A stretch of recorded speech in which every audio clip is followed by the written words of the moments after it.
What about processed foods? And where do you land on this? I mean, I think, again, yes, of course, eating a diet only of processed foods, not great, right? But, there's also, I think, a lot of attention moving towards the idea that we should take all processed foods out of our diets. And where do you land on that? And how important is it to differentiate between what we mean by processed foods? Yeah, I do struggle a little bit with the idea that there should be no such thing as processed foods, because it's true that on average, processed foods, the term serves as a heuristic for things that are on average not as good as whole foods.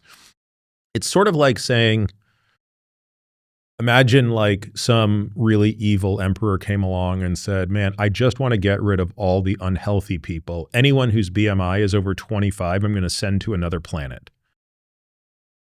Well, okay, I guess on average, you're going to send lots of unhealthy people, BMI over 25, to another planet. But there are lots of people with a BMI over 25 who are really freaking healthy. And by the way, there are lots of people with a BMI below 25 that are really unhealthy. So maybe on average, that intervention would accomplish the goals of the evil emperor, but at the individual level, not even close. Yeah. Right. And so similarly, that's my take on processed foods. Right, is that on average, if we eliminated processed foods, people would be healthier. But there are plenty of processed foods that I think are completely reasonable. And you have to also ask the question, like, what's the problem we're trying to solve?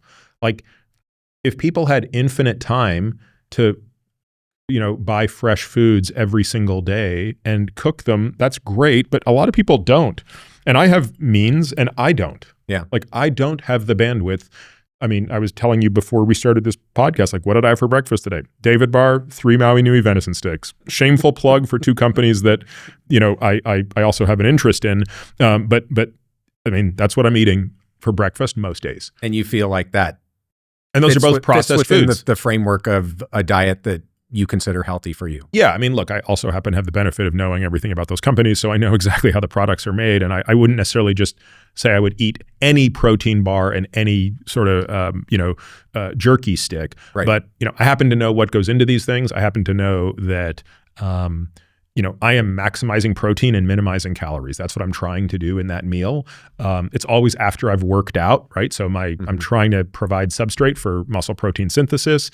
I want, actually prefer to eat it in a whole food. It's more satiating to me than drinking a shake. So like, I have my reasons for doing it, but the bottom line is it's processed. Now, on a weekend, yeah, maybe like if I've got the time, I'd rather make an omelet and, some avocado toast. Right. Right. But I don't have that time during the week. Like you've seen my schedule. Like I don't stop. Yeah. Yeah. I mean, I think that nuance is super important, that first of all, not all processed foods are the same. And there are multiple sort of competing aspects in your daily life that contribute to the way that you approach your nutrition. But I also think what you said about knowing the composition of those products is important and probably pretty challenging for the average person, right? So that because the macros don't always tell you the whole story. You have to kind of understand a whole bunch of other factors. And so as a rule of thumb, avoiding highly processed foods as much as you can reasonably is a good idea. Absolutely. And when you can't,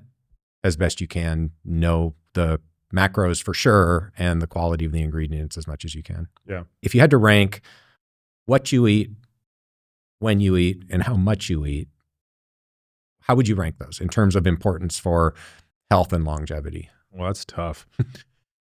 Because obviously any extreme is a fail.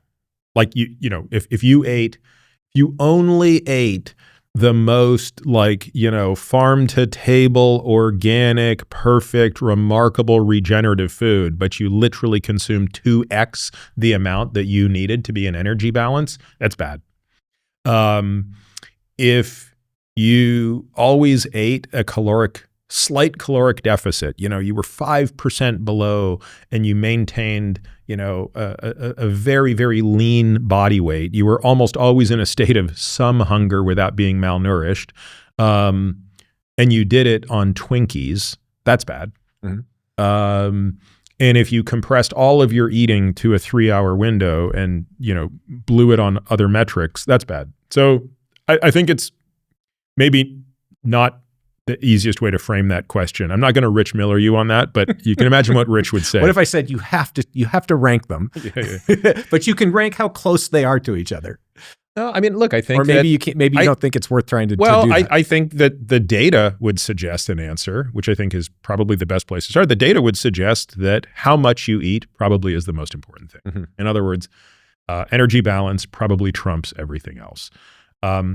But the reason, again, I think the question is a bit misleading is it's much easier to be in energy balance when you are eating a diet that is they're healthy. interrelated. Yeah. It would be really, even though theoretically we could talk about what it would be like to eat just 2,500 calories perfectly measured of junk food a day. The truth of it is, whether it's based on Stephen Simpson's hypothesis around protein searching, like you're probably going to end up overeating if you're gorging on junk food. Right. We've seen that. Yeah. So I tend to focus on how much protein am I getting and how many calories am I getting, and I don't think about much else. Okay. Yeah. I mean, the way I sort of think about it is I have how much at the top, but what is pretty close, and then I put when pretty far down the list. So I'd like to. Yeah, I would agree with that. I don't pay any attention. I mean, just by the nature of how my day is structured, I don't eat my first thing till typically about 11 a.m. And is that intentional because you believe that shrinking the window, or it's just that's what works for you? Yeah, it does. It's not. I'm not out there trying to eke out 4 hours of autophagy in the morning. Yeah. Okay. So it's that. Hey, it just so happens that I eat between 11 and 7. Yeah.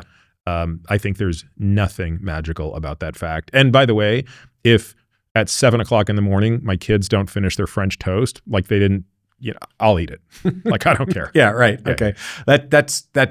That's helpful, and I think it sounds like we align pretty well on that. I've been pretty unconvinced about the time restricted eating for time restricted eating's purposes, independent of calories. Exactly. Yeah. I think it is. And I think the data on this are pretty clear, unless somebody's got data in humans that I'm unaware of that suggest that there's something magical about the window. I think it's one of the